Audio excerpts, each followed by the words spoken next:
ಬೆಂಗಳೂರಿನಲ್ಲಿ ಹದಗೆಟ್ಟ ರಸ್ತೆಗಳ ಬಗ್ಗೆ ಟಿವಿ9 ನಿರಂತರವಾಗಿ ಅಭಿಯಾನವನ್ನ ಮಾಡಿತ್ತು.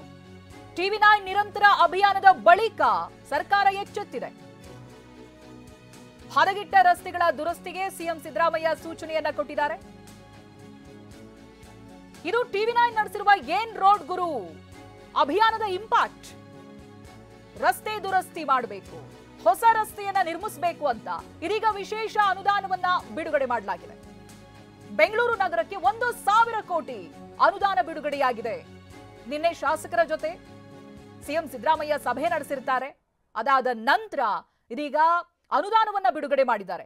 ಏನ್ ರೋಡ್ ಗುರು ಟಿವಿ9 ಅಭಿಯಾನ ನಡೆಸಿತ್ತು. ಬೆಂಗಳೂರಿನ ಒಂದೊಂದು ಭಾಗದಲ್ಲಿ ಈ ರೋಡ್ಗಳ ನರಕ ಹೇಗಿತ್ತು ಅನ್ನೋದನ್ನ ತೋರಿಸಿತ್ತು. ಒಂದೊಂದು ಕಡೆಗಳ ದೃಶ್ಯಗಳನ್ನ ನೀವು ಈಗಲೂ ಗಮನಿಸಬಹುದು. ಇದು ಟಿವಿ9 ನಡೆಸಿರುವಂತ ಏನ್ ರೋಡ್ ಗುರು ಅಭಿಯಾನದ ದೃಶ್ಯ ನೋಡಿ.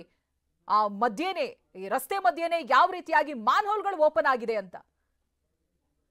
ಕೆಲವೊಂದು ಕಡೆಗಳಲ್ಲಿ ಟಿವಿ9 ಕ್ಯಾಮೆರಾ ಕಂಡ ನಂತರದಲ್ಲಿ ಅವುಗಳನ್ನ ಬಂದ್ ಮಾಡಿರೋದು ಇದೆ. ಇನ್ನು ರಸ್ತೆಗಳ ಗುಂಡಿಗಳ ಅಧ್ವಾನ ಕೇಳೋದೇ ಬೇಡ.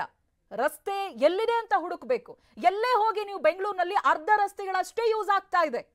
ಇದು 2 ವೇ ಕಮ್ 1 ವೇ ತರ. ಅರ್ಧ ರಸ್ತೆಯಲ್ಲಿ ಜನ ಓಡಾಡ್ತಾರೆ, ಕಾರಣ ಇನ್ನರ್ಧ ರಸ್ತೆ ಗುಂಡಿಮಯ ಆಗಿರುತ್ತೆ. ಗುಂಡಿ ಯಾರು ಬೀಳದೇ ಇರಲಿ ಅಂತ ಮತ್ತೊಂದು ಕಡೆಗಳಲ್ಲಿ ಬ್ಯಾರಿಕೇಡ್ ಹಾಕಿರ್ತಾರೆ. ಇಂಥ ಅಧ್ವಾನ ಇದೆ ಬೆಂಗಳೂರಿನಲ್ಲಿ. ಇದನ್ನ ಟಿವಿ9 ಜನರ ಮುಂದಿಟ್ಟಿತ್ತು, ಸರ್ಕಾರದ ಮುಂದಿಟ್ಟಿತ್ತು. ಇದಕ್ಕೆ ಉತ್ತರ ಕೊಡಿ ಅಂತಾನೂ ಕೇಳಿತ್ತು. ಈ ಗುಂಡಿಗಳು ಮುಚ್ಚೋವರೆಗೂ ಟಿವಿ9 ಏನ್ ರೋಡ್ ಗುರು ಅಭಿಯಾನ ನಿಲ್ಲೋದಿಲ್ಲ ಅಂತಾನೂ ಹೇಳಿತ್ತು. ಇದೀಗ ಸಿಎಂ ಸೂಚನೆ ಕೊಟ್ಟಿದ್ದಾರೆ.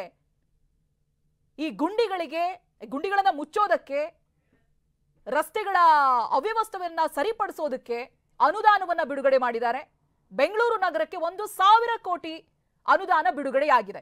ನಿನ್ನೆ ದಿನ ಶಾಸಕರ ಜೊತೆಗೆ ಸಭೆ ಇತ್ತು. ಸಿಎಂ ಸಿದ್ದರಾಮಯ್ಯ ನೇತೃತ್ವದಲ್ಲಿ ಸಭೆ ನಡೆಯಿತು. ಅಲ್ಲಿ ಈ ವಿಚಾರ ಚರ್ಚೆಗೆ ಬಂತು.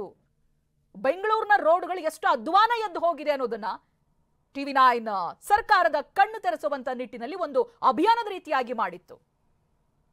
ಇದೀಗ ಅದಕ್ಕೊಂದು ಪರಿಹಾರ ಅನ್ನೋ ಸಿಕ್ಕಿದೆ.